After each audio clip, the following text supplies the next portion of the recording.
Welcome back to Briggs on Books, our international talk show where I talk to authors every day about their books, their ideas, about their what they're writing next, how do they get a book published in the first place, things like that. By the way, look at this book. I always point the wrong way. Prairie Cinderella. It's historical fiction. And not only do we have the book cover here, we also have the author, Joan Koster. Welcome, Joan. Hi, Mike. I'm so glad to be here. Now, you're a New Yorker and a Canadian. You go back and forth a bit? Yes, we do. Tell her you. I was going to say I have a cottage in Nova Scotia on the ocean where I do most of my writing. And then we had a sheep farm for years, and so this is my sheep farm where I'm at right now. Oh, nice. Okay.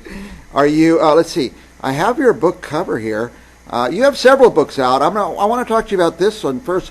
Priscilla Cinderella. Here's the cover. Now you write about real people that we should know about. Is that correct? Yes, I write about forgotten women. I pick women who've done something really amazing that really should have been in the history books.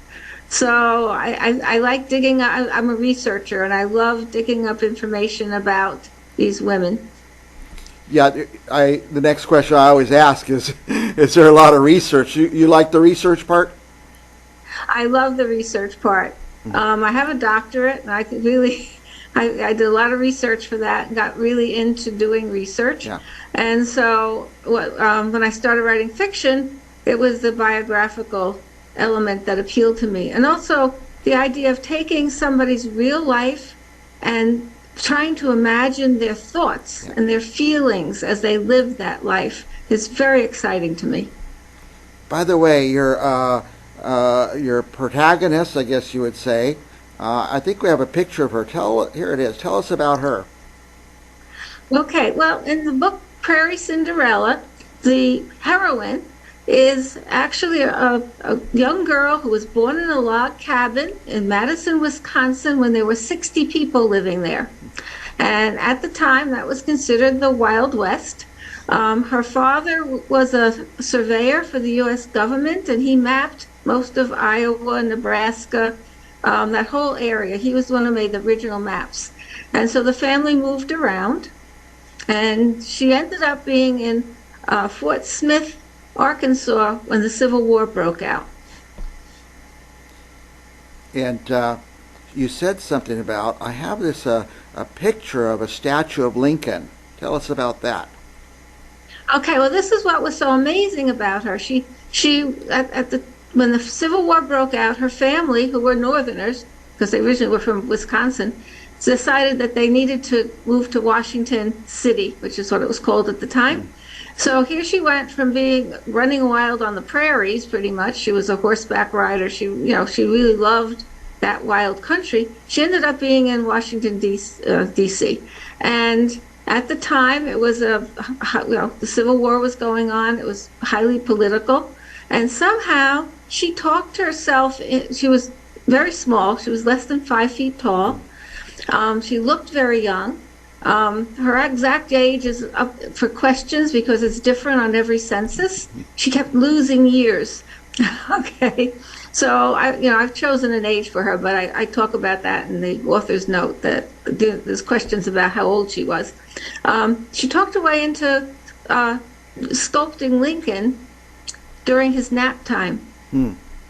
He said, send her in. She was born in a log cabin like me, so let her in.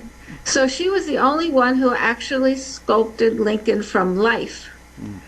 And so when he was assassinated, she was in the process of still sculpting him. And suddenly she became famous because she was this very young girl who had done this. And she was not European trained, which at the time was considered, had to be trained in Europe to be a sculptor. But she was very, very gifted. And she went on to talk her way into getting a commission from the United States government to make a sculpture of Lincoln. And that's a big part of her story, how she talked to all the politicians and convinced them to vote for her to get this, because it had to go through Congress. Wow. I'm not a good listener, Joan. Say her name again for me. Okay. Her name is Vinnie, Vinnie, Ream, R-E-A-M. Vinnie Vinnie Ream. Ream. And you know, Ream. I studied history. That's my main area. I've never heard her name, so it's amazing that you're bringing these people, getting these books written. They may be lost to history if not for you. Right. Well, as I say, her statue of Lincoln is in the rotunda of the Capitol, and any state occasion you will see it. Nice. Yeah. It's really quite amazing. And she also she has two other sculptures there. She has one of Sequoia that she did for Oklahoma. It's in the Hall of Statues. Yeah. I mean, you can tell it's an amazing sculpture. Yes. Now, this book is in the Gilded Age. Is that correct? Well, it starts in the Civil War. It's kind of a coming of age story. She's a teenager at the start of the Civil War, but most of her work was done during the Gilded Age. And this was a time of a lot of corruption and a lot of great wealth.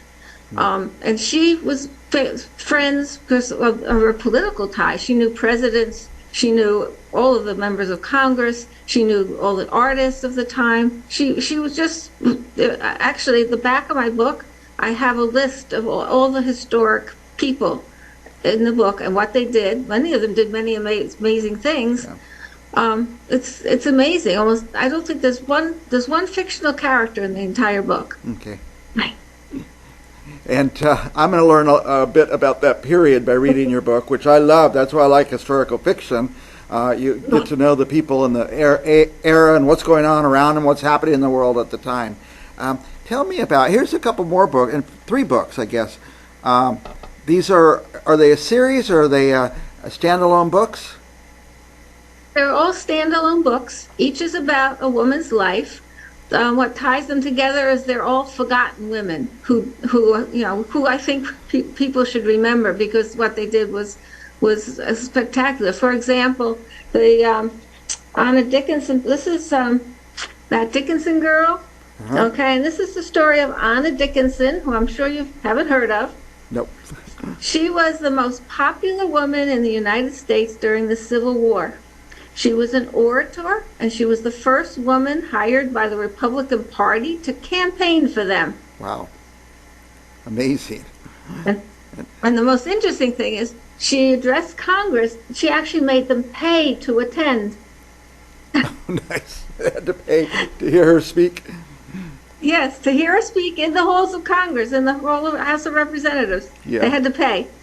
That's great. That's why I love books with strong women characters.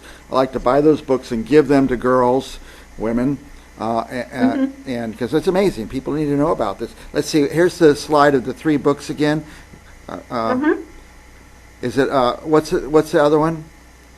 Okay, this one is called Censored Angel, and this is a woman who had a very interesting life. She was the first woman to apply to the University of Pennsylvania, and the department that she applied for as an undergraduate actually accepted her.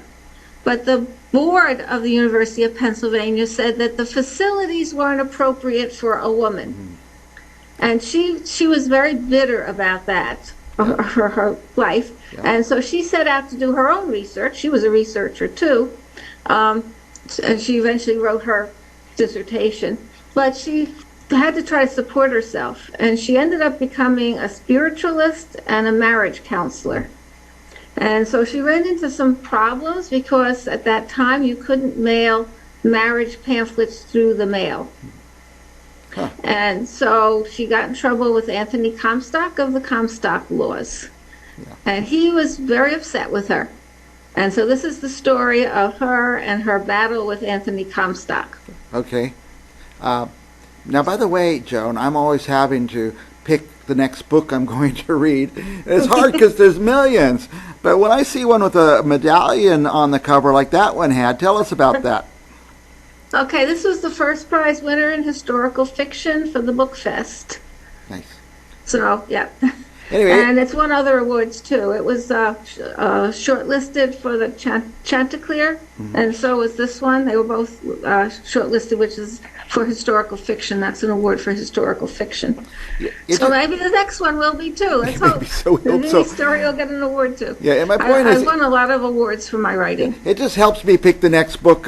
If the book has gotten some notice and an award and stuff like that, that really helps. The covers help too. By the way, look at all three of these covers; they're amazing.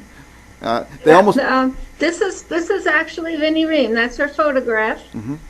The many photographs of her. They're in the Library of Congress. Okay. Okay, and she's wearing a medallion, a cameo that she was given by Archbishop that she did a sculpture of in Rome. Okay. And she always wore that. And she's wearing Native American jewelry. This book, her first love was a Cherokee lawyer, and you'll learn a lot about the Cherokee in this and their role. He was the first Native American lawyer to take a case to the Supreme Court. Oh my goodness.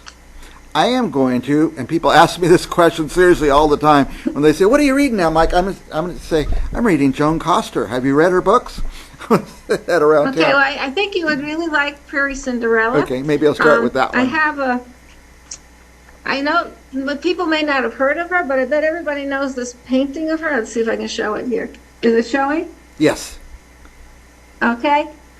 You can actually get this on a phone case, this picture. You can get that on a phone It's a case. painting by George Healy, and it shows her dressed as an Italian peasant. Sure When does. she was living in Rome, she dressed up as an Italian peasant. Yeah, that is amazing. It's amazing. You're amazing, Joan.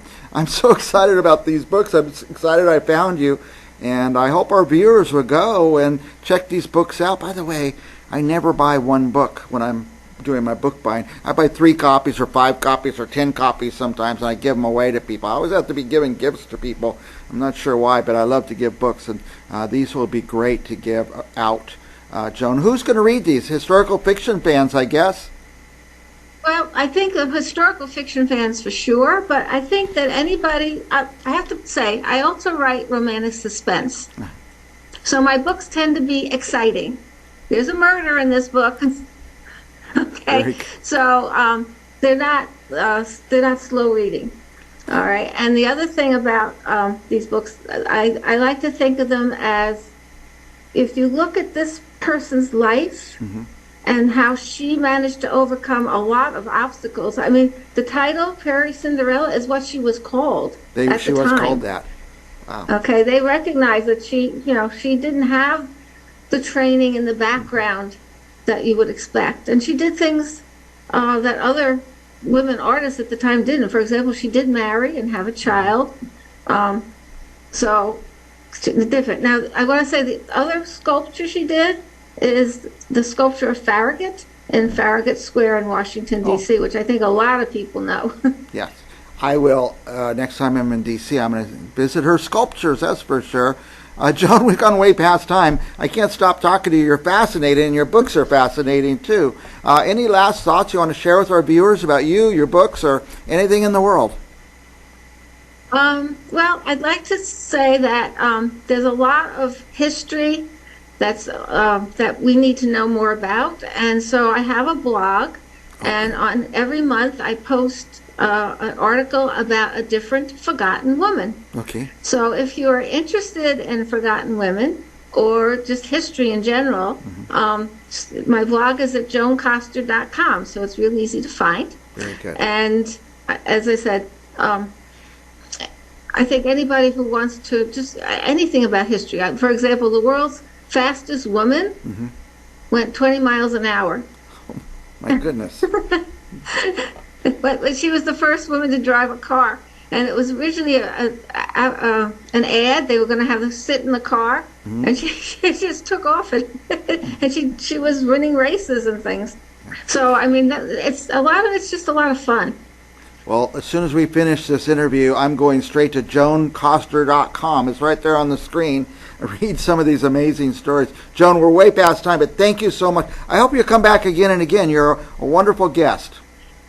Well, thank you. I would be happy to come back. I have another book coming. All right. And for our viewers, don't go anywhere. We'll be back with another author right after this.